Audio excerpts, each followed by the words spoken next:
ಭಗವಾನ್ ಭಾಸ್ಕರ ಹೇಗೆ ಭೂಮಿಯನ್ನು ಬೆಳಗೋದಕ್ಕೆ ಬರ್ತಾ ಇದ್ದಾನೆ ಆ ರೀತಿಯಲ್ಲಿ ಮಣಿ ಖಚಿತವಾದ ರಥವನ್ನು ಏರಿ ಬರುವ ತೇಜೋಮಯ ಕಾಂತಿಯನ್ನು ಒಮ್ಮೆ ಅರಳಿಸಿ ನೋಡು. ವಿಷಾದ ಭಾವನನ್ನ ಪಾಲಿಗೆ ಈ ದಿವ್ಯ ಕಾಂತಿಯನ್ನು ಕಾಣುವರೆ ಕಣ್ಣುಗಳು ಎರಡೇ ಆಯ್ತಲ್ಲ ಎನ್ನುವುದಾಗಿ ಖೇದ ಆಗುತ್ತಾ ಇದೆ. ನೋಡಿದೆಯೇನೋ ಯಾರು ಎತ್ತ ಎಷ್ಟು ಎನ್ನುವುದನ್ನು ಸೂಕ್ಷ್ಮವಾಗಿ ಗ್ರಹಿಸಿ ನೋಡಿದೆ. ಕುರುಗಳೇ ಆಡಿದ ಮಾತು ಯುಗ ಯುಗದಲ್ಲೂ ಬಗೆ ಅವತಾರವನ್ನು ಎತ್ತಿ ದುಷ್ಟರ ದೌಷ್ಟ್ಯವನ್ನು ಮೆಟ್ಟಿ ಸತ್ ಭಕ್ತರನ್ನು ಕಾಪಾಡುವುದಕ್ಕೆ ಧರ್ಮವನ್ನು ಪ್ರತಿಷ್ಠಾಪಿಸುವುದಕ್ಕೆ ತರೆಯ ಮಹಾಚೇತನ ಒಂದು ಭುವಿಗೆಯನ್ನು ಬರ್ತದಂತೆ. ಈಗ ನಮ್ಮ ಸಮ್ಮುಖದಲ್ಲಿ ಬರುತ್ತಿರುವುದು ತರೆಯ ಮಹಾಚೇತನ ಶ್ರೀರಾಮಚಂದ್ರ. ನೋಡಿದ್ಯಾ, ಅನೇಕ ಅವನ ಸೈನ್ಯದವರು ಧರಾಶಾಯಿಗಳಾದರೂ ನನ್ನವರನ್ನು ಕಾದುಕೊಂಡಿದ್ದೇನೆ ಎನ್ನುವ ಖಿನ್ನತೆ ಮನಸ್ಸಿನೊಳಗೆ ನೋಡಿದ್ದರು ಅದನ್ನು ಯಾವುದನ್ನು ತೋರಿಸದೆ ಅರಳಿರುವ ಮುಖವನ್ನು ಒಮ್ಮೆ ಅವಲೋಕನ ಮಾಡು ಸಹೋದರ. ನೋಡುತ್ತಾ ಇರಬೇಕೆನಿಸ್ತಾ ಉಂಟು. ಒಂದಿದ್ದಾಕೆ ಗೊತ್ತಾ, ತರೆಯ ಭಾರವ ಇಳಿಸಲೋಸುಕ ಬಂದ ಅವತಾರಿ ಪುರುಷ ಇಂದು ನಮ್ಮಲ್ಲಿ ಬಂದಿದ್ದಾನೆ. ನನಗೆ ಈ ರೀತಿ ಭಾವನೆ ನಿನಗೇನು ಆಗದೆ ಇರ್ತದೆ.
ಕೇಂದ್ರ ಬಿಂದುವಾಗಿರುವಂತ ರಾಮ ಎಷ್ಟೊತ್ತಿಗೆ ಬರ್ತಾರೆ, ಅವರನ್ನ ಎಷ್ಟೊತ್ತಿಗೆ ಭವರವನ್ನ ಕೊಡುವುದು ಎನ್ನುವುದಾಗಿ ಸಿದ್ಧರಾಗಿದ್ದವರು. ಆದರೆ ಈ ಪುಣ್ಯ ಪುರುಷನ ಕಾಣ್ತಾ ಇರುವಂತಹ ಸಂದರ್ಭ ಇನ್ನೂ ಬದಲಾಗಿ ಹೋಯ್ತಲ್ಲ. ಇವನ್ನ ಕಾಣ್ತಾ ಇದ್ದ ಹಾಗೆ ನಿನ್ನ ಮರಣ ಭಾವನೆಯನ್ನ ಹೇಳಿಕೊಂಡೆ.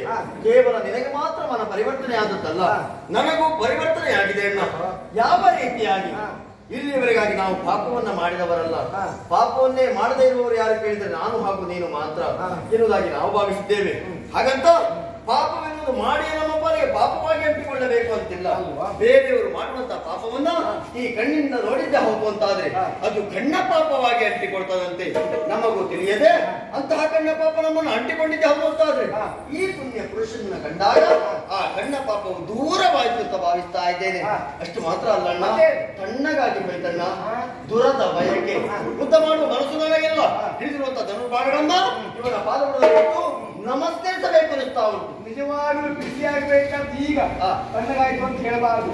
ಯಾಕೆ ಗೊತ್ತಾ, ಇದುವರೆಗೂ ರಾಮ ಕೊಂದದ್ದು ಅನೇಕ ಕುರುಡರನ್ನ ನಾವು ತರಲಾರು ಅಲ್ವಾ?